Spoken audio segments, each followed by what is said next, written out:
In printmaking, the official version of a finished print is an edition. An edition is a group of prints that are printed to be as identical to each other as possible. An edition can be any size. You could have an edition of 5 prints, an edition of 100 prints.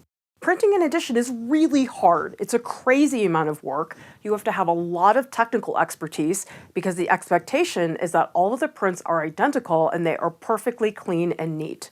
You don't have to print an edition. Printing an edition is really only required if you are working with a print dealer and they're selling your work. They want to be able to track the number of prints that are available from you as an artist.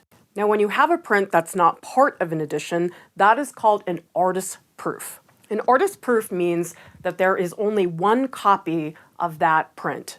There's actually a very specific way that people expect prints to be signed. So it's important to adhere to this format in terms of how you sign your prints.